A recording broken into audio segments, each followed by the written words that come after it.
order to dispose of your material. The other advantage of the waste energy, by the way, the waste energy is directly across the river. It's the Great Lakes staff that's coming out. The waste energy every day, 24/7, 365 days a year, excuse me, is burning trash. So what happens is, so all the six major cities around Grand Rapids will bring all their trash to the waste energy instead of the landfill. They're actually required to do it. They sign a contract. And all of that trash is then burned. And from there, we're able to produce power. That power goes back out in the grid to that buzzing sound that came over here. And it's distributed through consumers, and it's actually sold back so you guys can play your video games, power your TVs, power lights, and cook and clean. So what we're doing is, instead of throwing trash in the ground and leaving it forever, we're able to burn it, reduce the volume by 90%, and then make power so we can actually use that to benefit all of us. The least favorite option is actually landfilling. So this here area, the 350 acres that makes up South Kent landfill, is going to be this right here for the rest of our lives. The reason being is you can't ever do anything with it. So for the next 50 years, you can't sled on it. You may be able to sled on it, but you can't build a house, you can't build a building, you can't plant trees, because the trees will actually puncture the liner and release what's called leachate. It's basically a fancy word for trash juice. When trash breaks down, it mixes with water, and it's considered contaminated, and it has to be treated before it can be released. So landfills are very expensive. Landfill is built in what's called cells. So as you go up, it kind of pyramids back and forth. So we're permitted a certain height that we can go and a certain width. And each one of those cells cost about $450,000 to build and maintain. So when you figure 350 acres, each cell is about an acre, it's very, very, very expensive to build a landfill and to maintain it. And so for the next 50 years, after this landfill is closed, we are still responsible to maintain it. So we are required to maintain air, soil, and water quality for the next 50 years. The reason being is we need to be responsible for what we put in the ground. We can't just leave it, walk away, and let someone else deal with it. We can't pollute the groundwater, we can't pollute the air. So when trash breaks down, it creates a certain kind of gas. Does anybody know what kind of gas that is? Starts with an M? Methane. Methane, very good. And methane is very dense. It sinks into low spaces, and it's very flammable. So it's actually very hazardous. It's not good to breathe. So we are kind of unique in the sense that we have a building called the Granger Building. And the Granger Building sits about right there. And so all the way through this landfill, we have several different wells. They drill deep wells in the landfill and connect it to miles and miles of pipe. And what we do, we're able to pump all of that gas through a vacuum into the Granger Building, where there's two huge generators about the size of this building, or this room. And in there, we're able to burn that gas and create power. So we create enough power to power 3,300 homes, or about the town of Wayland. I don't know if you guys know where Wayland is or how big it is. So all of that gas at most landfills is just burned off through the flare. I don't know if you guys have ever been driving and seen a big flame coming out of the ground in a different landfill. Like YouTubers though, when you're on the highway, you can see those flames. Is that what that is? That's exactly what that is. So that's a flare, and that's doing the same thing that we're doing with the gas. It actually turns it into CO2. It's still a greenhouse gas, but it's a less harmful greenhouse gas. They're just burning it off and getting rid of it. We're actually able to burn it and turn it into power. So even with putting stuff in the ground, we're able to produce something good with it. Now, is it still the best option? No, not at all. So this landfill, when it opened in 1986, was projected to close in 2015. What year is it? 2015. Correct. So through the use of the recycling center and the waste energy, this landfill has been prolonged to 2025, if not further. So you've got another 15 to 20 years possibly out of the use of this landfill. Does that mean that you keep putting stuff into it too? We're still putting stuff into it. So we're still able to use this landfill for the next 15 to 20 years, even though it was projected to close this year. So a long time ago, a very smart gentleman thought, let's come up with a better solution to do with what we automatically produce. That would be our waste. So through the use of the waste energy, they came up with the waste energy, and they're able to reduce the amount of trash we have by 90%, which this is a great display of it here. And then through the recycling center. So through the recycling center, it all used to be a dual stream process. I'm sure some of you guys remember dual stream. You'd separate out your glass and your paper and your plastics.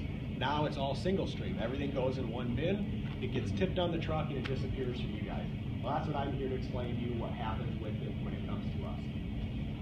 So recycling has become very, very easy. I mean, all your plastics, your metal, your glass, your paper, all go into one bin and it comes here.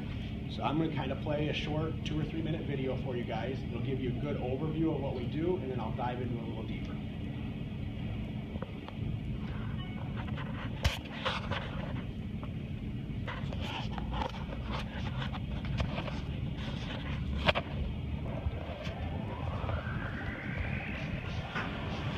Hi guys, I'm Miranda. Welcome to the Kent County Recycling and Education Center. Are you ready to go on a recycling adventure? Yeah! Let's go!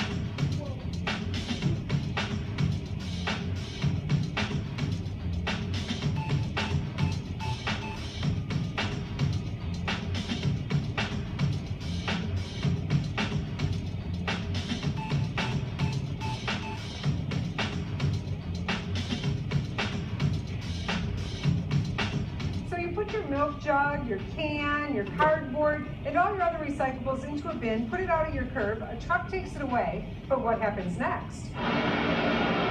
Your recyclables come here to the Kent County Recycling and Education Center.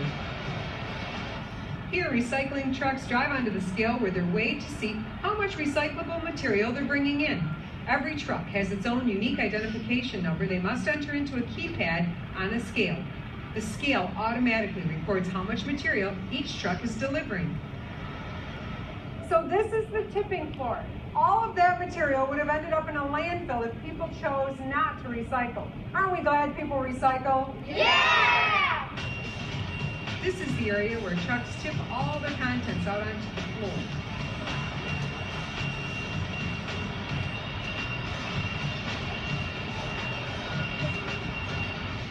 End loader creates one large pile. Once traffic is clear, the front end loader scoops up a pile of recyclables and loads it into a large hopper.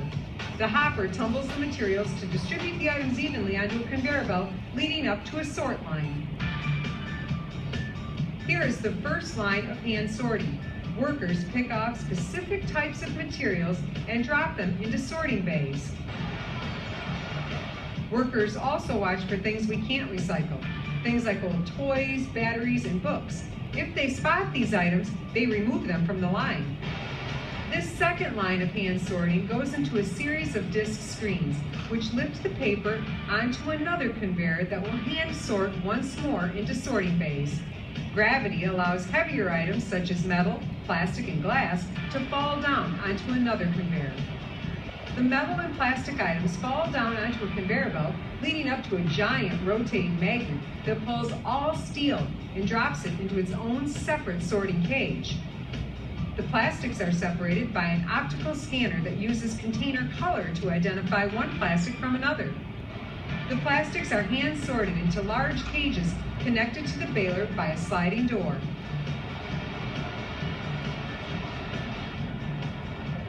Materials are released onto the baler conveyor and go into the baler. Bales are made by extreme compaction and are held together by aluminum wires. Check out these bales. They are huge. Each bale weighs about 2,000 pounds. You put two of them together, it weighs as much as a small car. The majority of bales made here are of paper and cardboard, but we also have plastic, aluminum, and steel.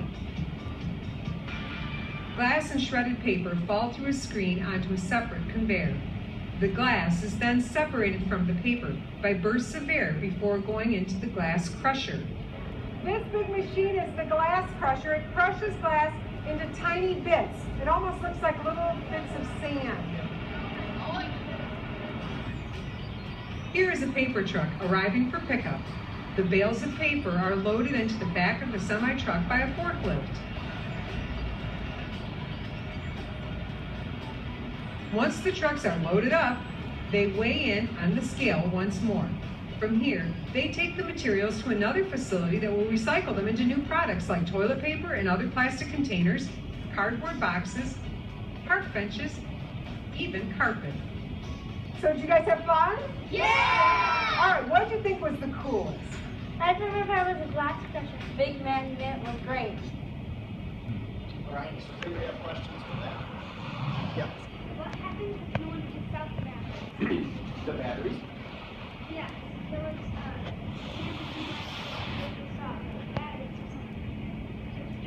Yep. If it got missed, then it would end up in the trash. So that, or the magnet would get it, because a lot of those have a metal casing, and the magnet would pull it up.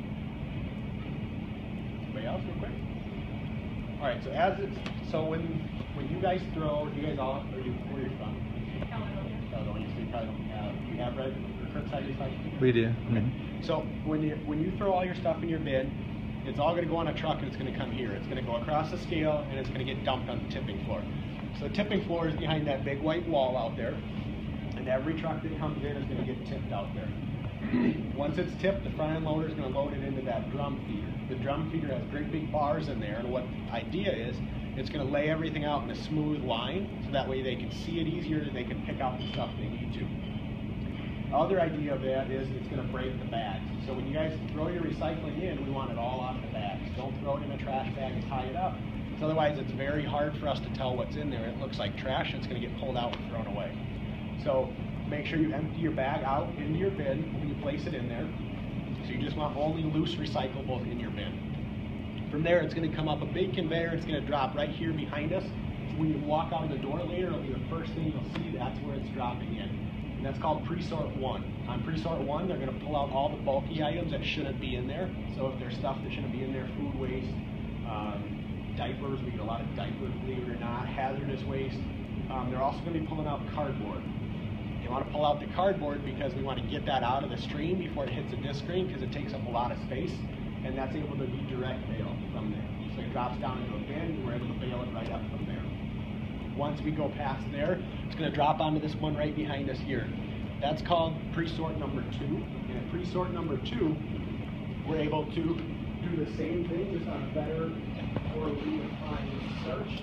We're looking for chains and garden hoses and stuff that can actually bind up the equipment when it gets at this thing. We've got some cameras here. And this is that pre-sort. So this is where stuff's first dropping in onto that line.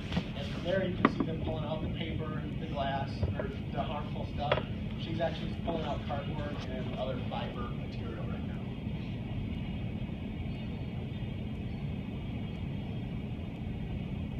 So that's exactly what he's doing.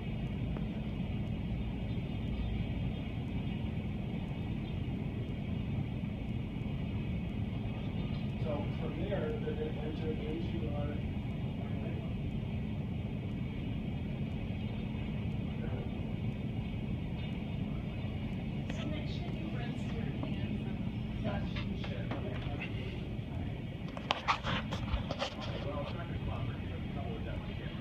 So from there, what's going to happen is it's going to go into the disc screens. The disc screens are right up here. You guys will see them when we go out, and they're a great big machine that has hundreds of these paddles in it. And what these paddles do is they spin really, really, really fast, and they make all the lightweight material, so the paper and the cardboard, they're actually able to climb up the ladder and get dumped out. All the heavier material, the glass, the metal, the plastics, that's going to be heavier, so it sinks down to the bottom and actually goes out on a different conveyor belt. Up into a second disc screen. From the second disc screen, they're actually able to pull out 4 of the paper into 2 different grades, whether it be mixed paper or newspaper.